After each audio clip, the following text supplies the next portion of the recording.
Most laboratories are carefully designed and equipped to protect the health and safety of the people who work in them, and laboratory workers are usually well educated and highly skilled in lab procedures. These factors should add up to an accident-free workplace, but unfortunately, a surprising number of well-qualified people suffer injury or chronic illness as a result of working in the laboratory. That's because, all too often, safety in the lab is taken for granted. For example, some laboratory workers tend to underestimate chemical health hazards because they're very familiar with the chemistry of the materials they work with, without knowing or taking seriously the material's toxicology. The same thing is true about other lab safety and health concerns. Some workers are either unaware of the hazards or they're unconcerned. The fact is, the potential for harm in a laboratory is very real. Under certain circumstances, some materials can explode without warning. Some can destroy skin, lung, and eye tissue. Others can cause cancer in you or birth defects in your children. It is essential that you know what the hazards are and know how to deal with them. In this program, we'll take a close look at two major categories of hazards you're likely to encounter: safety hazards and health hazards.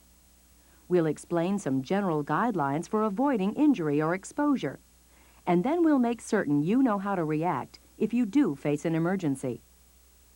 Let's begin with a safety hazard that is one of the most frequent causes of laboratory injuries: broken glassware. Never use glassware that is cracked or chipped. Make sure you select glassware designed for the use you intend to put it to, particularly if you're heating or evacuating the container. And because even the right glassware can fail, wrap or shield vessels to be used at reduced pressure in case of implosion.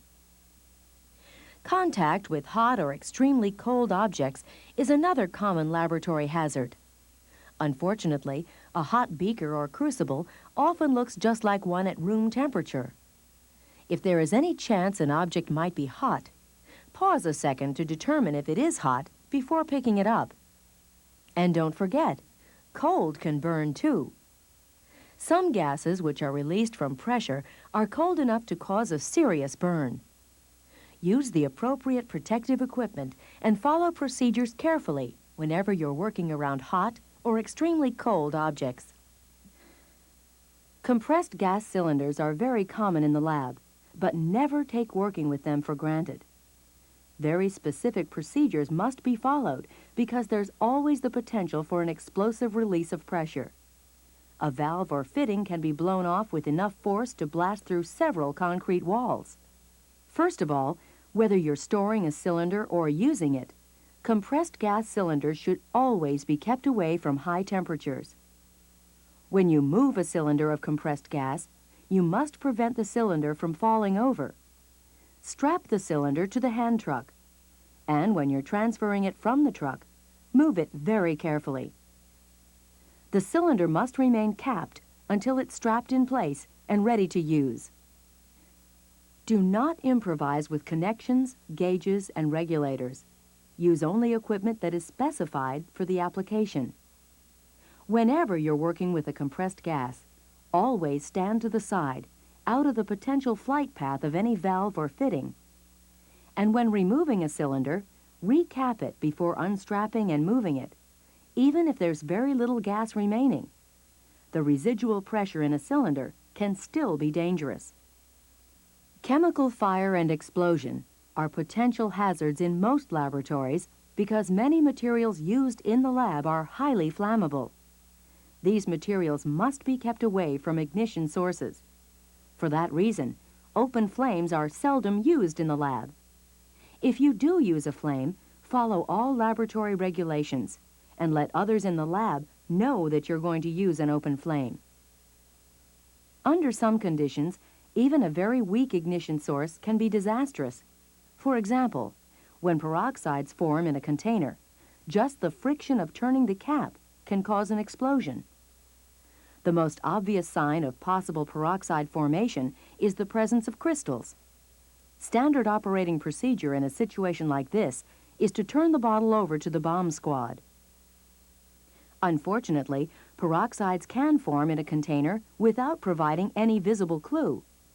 The key to preventing accidents is tight inventory control. A good practice with diethyl and diisopropyl ethers is to date a container when it's first opened. If the container is still around after 1 month's time, have the contents tested for peroxides before using it. There are a number of materials that must be kept separate from each other. Some produce highly flammable or toxic reaction products upon contact with each other. Reactives like metal hydrides or sodium metals must be prevented from contacting water because of the tremendous heat quickly produced in their reaction. If a fire does break out, follow your laboratory's specific fire response procedures. That means you need to know what they are now, because you won't have time to look them up when you need them.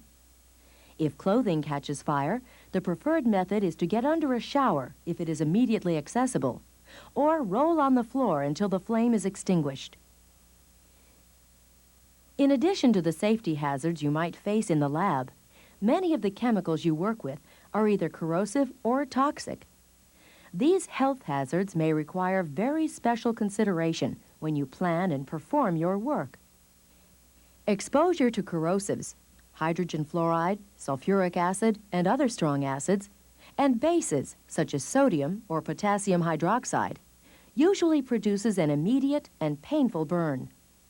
Sometimes the effects are delayed for a few minutes or even an hour or more, but eventually the corrosive will react with moisture on the skin. Corrosives are even more damaging if they splash into an eye, or if mists come in contact with the mucous membranes of the mouth, throat, or lungs. Toxics interfere with the cell metabolism. In cases of acute toxicity, the effects are immediate. Cyanide, hydrogen sulfide, or chlorine can kill very quickly. Other substances have long-term or chronic effects. Symptoms or an illness may not develop until after repeated exposures to the substance over a long period of time, or after some time interval following a single exposure. In the case of sensitizers or allergens, the symptoms are often rashes or respiratory problems. Other chronic toxic effects include cancer, reproductive disorders, and damage to vital organs or the nervous system. For example, in the case of mercury or acrylonitrile, you may not feel the effects of exposure until years later, when you develop emotional or memory dysfunction or are diagnosed with cancer. Some studies have shown that there is a higher incidence of certain forms of cancer among chemists than in the general population. A number of materials have been identified as carcinogens or suspected carcinogens. Known carcinogens include substances like benzidine, vinyl chloride, ethyleneamine, and of course the N-nitrosamines. Mercury, carbon tetrachloride, and chloroform can seriously damage your lungs, liver, kidneys, or nervous system. That damage can be fatal. Reproductive hazards range from sterility to malformation of the embryo. Carbon disulfide can cause a variety of reproductive disorders in both men and women. Now, there are 4 ways in which you can become exposed to corrosive and toxic chemicals: injection, ingestion, inhalation, or contact with skin or eyes. If you eliminate or block these avenues, you'll be protected from any of the chemical health hazards you might face at work. As you might guess, injection of a chemical directly into the bloodstream is the least frequent route of exposure, but it does happen as a result of injury, such as a cut from broken contaminated glass or an accidental needle stick. Handle broken glassware and syringes with extreme care and use prescribed disposal techniques so that a coworker, janitorial person, or a person even further removed from the work area is